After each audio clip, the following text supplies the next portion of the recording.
Welcome to Sunday morning at First Presbyterian Church. It is a beautiful day in Columbus, Georgia to worship God. I know as we inch into the fall, we are looking for some relief from our heat-soaked lives. And in the same way, I invite you to open yourself to the refreshing and renewing power of God's Holy Spirit. We're glad you're here. Come on in.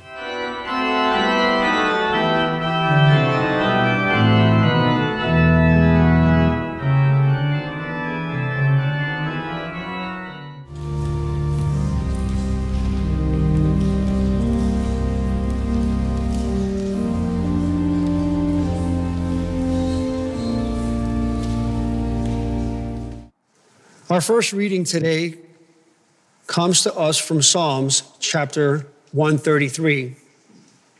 Please join me and listen for the word of the Lord. How very good and pleasant it is when kindred live together in unity. It is like the precious oil on the head running down upon the bread, on the bread of Aaron running down over the collar of his robes. It is like the dew of Hermon, which falls on the mountains of Zion. For there the Lord ordained his blessing, life forevermore. This is the word of the Lord. Praise be to God. Our second lesson is taken from Matthew 14:13. This is Matthew's account of the feeding of the 5,000. And listen to where you think it might intersect with our communion table in worldwide communion today. We've heard this before. I invite you to listen again with fresh ears. It is Matthew 14:13 through 21. Listen now for the word of the Lord. Now, when Jesus heard this, he withdrew from there in a boat to a deserted place by himself. But when the crowds heard it, they followed him on foot from the towns. When he went ashore, he saw a great crowd, and he had compassion for them and cured the sick. When it was evening, the disciples came to him and said, "This is a deserted place. The hour is now late. Send the crowds away, Jesus, so that they may go into the villages and buy food for themselves." Jesus said to them, "They need not go away. You give them something to eat." They replied, "We have nothing here but 5 loaves and 2 fish." And Jesus says, "Bring them here to me." Then he ordered the crowds to sit down on the grass. Taking the 5 loaves and the 2 fish, he looked up to heaven and blessed and broke the loaves and gave them to the disciples, and the disciples gave them to the crowds. And all ate and were filled. They took up what was left over of the broken pieces, 12 baskets full. And those who ate were about 5,000 men, besides women and children. This is the word of the Lord. Thanks be to God. A story is told by Parker Palmer. Parker Palmer is a nationally known theologian and Christian educator. He was on a flight and recounted this story. He was in a layover, unexpected, that was lengthy. Few folks left, few folks got on. And they were waiting for the refreshment vehicle to come, and something had happened. It had broken down. They were trying to reroute another, and the pilot makes an executive decision that it's more important to get them where they need to be in a timely fashion rather than to wait forever for the snacks. So he takes off, and as soon as they're in the air, the grumbling starts. A plane ticket is a contract. And a part of that contract are snacks. There are no snacks. Somebody else says, "You know what? I'm going to sue. I'm going to sue." Third guy stands up, "I'm a lawyer. Who wants to join me in a class action lawsuit against this airline?" And then the flight attendant takes the microphone and the PA system and says, "Thank you for joining. for riding this airline.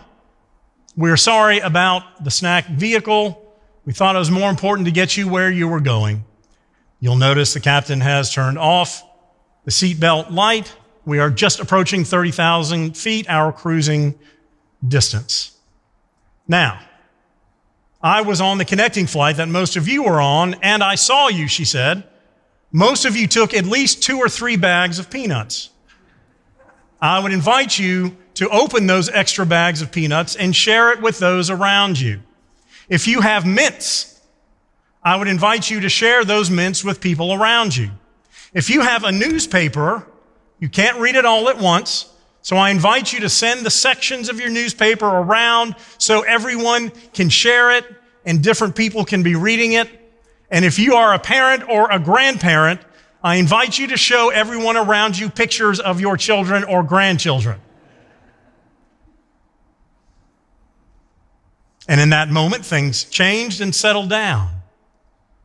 And so toward the end of the flight, again, Parker Palmer, this happened. This isn't a joke or a made-up scenario. He sees her and says to her, "What is your name and the name of your supervisor? Because I want to write them a letter and tell them how fantastic that was.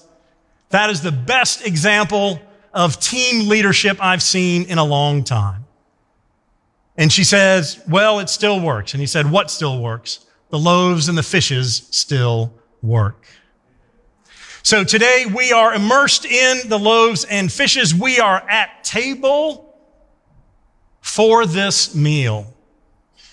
Real quick to debrief the story. This is the only miracle, and think about this, the only miracle in all 4 Gospels that are told in relatively the same way. There are miracles all over all the Gospels, but there's a healing in this gospel that wasn't in the other. There's walking on water here that wasn't in another gospel. This is the only one told in all 4 Gospels, and Matthew and Mark tell it twice. So 6 times Jesus feeds large groups of people. First, it's the 5,000.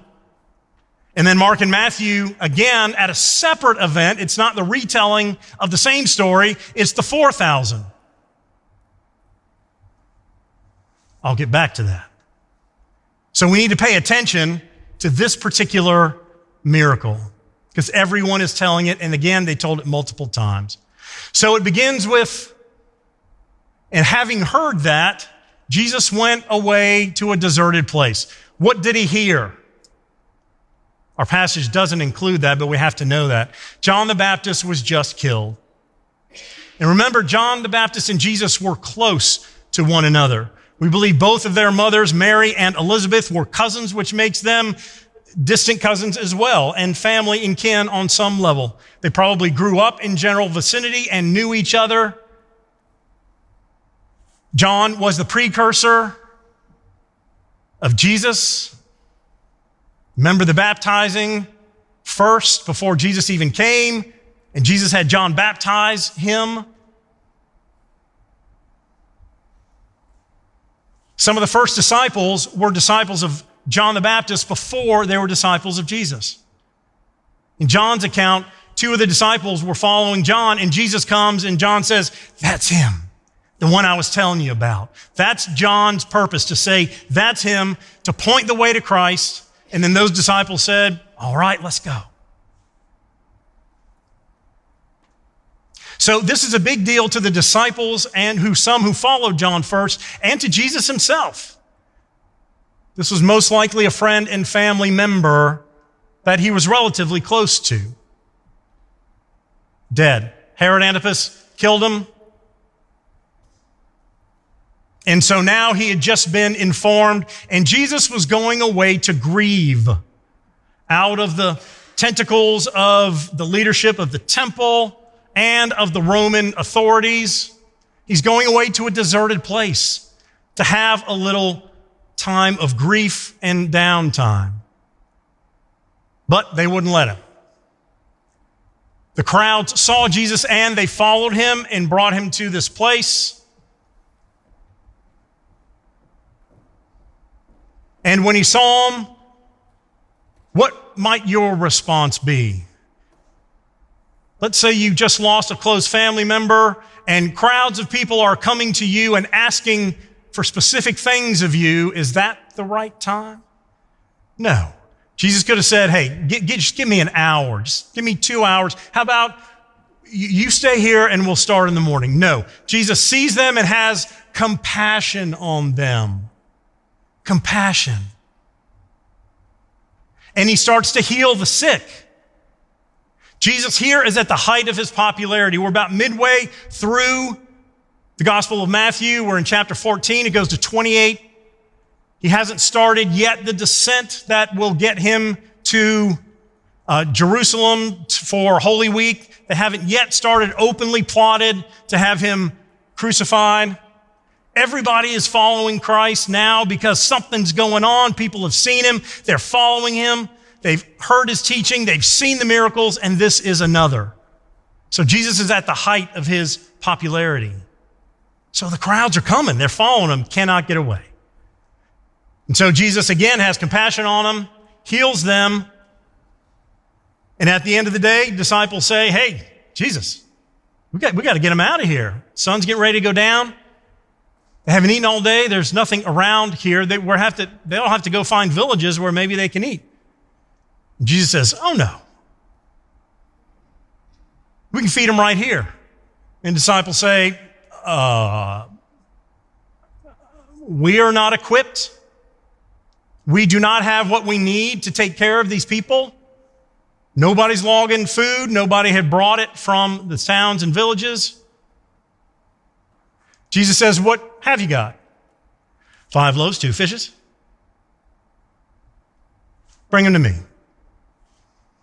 So Jesus takes them, looks up, blesses them, breaks it, and gives it. To who? The crowd?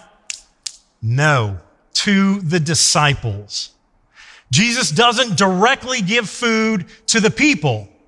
He feeds them indirectly through the disciples. The disciples thought, we don't have what is required, and Jesus says, come on, let's do this together. I will give you what you need, and then you go and feed the people. That's kind of nice, isn't it? That is the way that God has set up this journey, this existence, all the way through the Bible.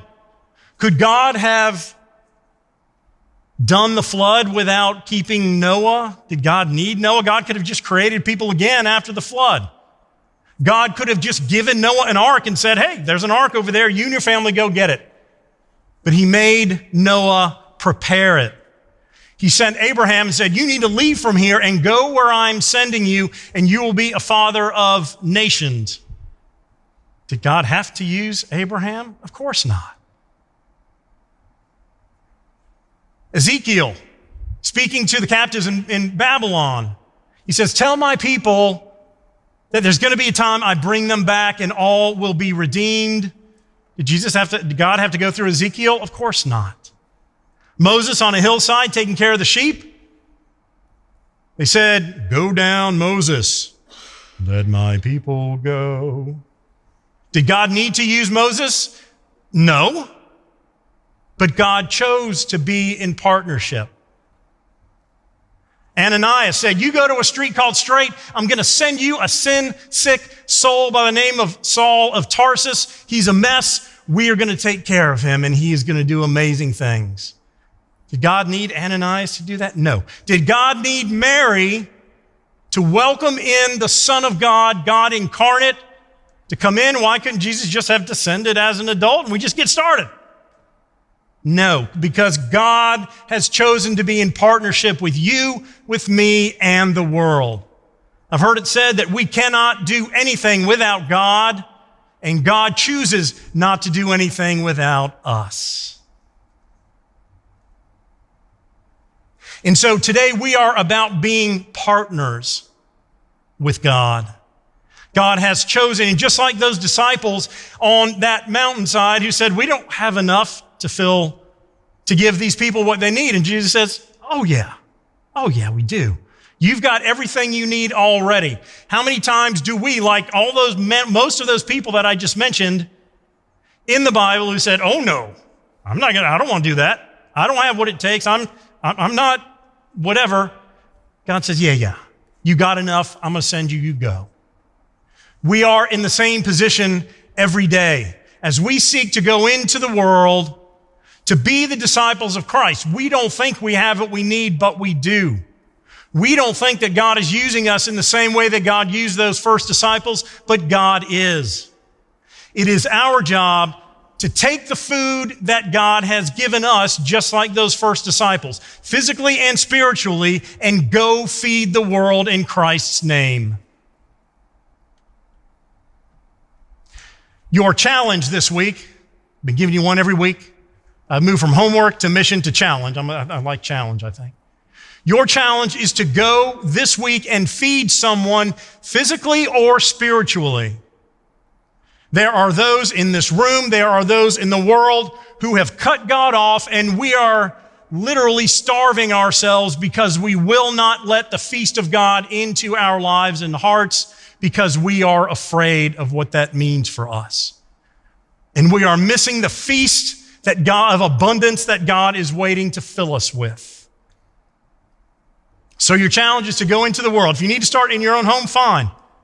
Maybe you feed somebody who is hungry physically on the street, in your world, people that God will place in your corner of the world this week. But even more so spiritually, what can you do to help somebody who is hungry and starving from a spiritual perspective? Maybe it's a prayer. Maybe it's a direct conversation. Maybe it's a written card. Maybe it's going to serve. Maybe it's taking someone out for coffee or a literal meal. That is more spiritual than it is physical. That is your challenge this week. We are being called to be Christ's disciples. We have everything we need to go feed them, especially when we allow ourselves to be fed first.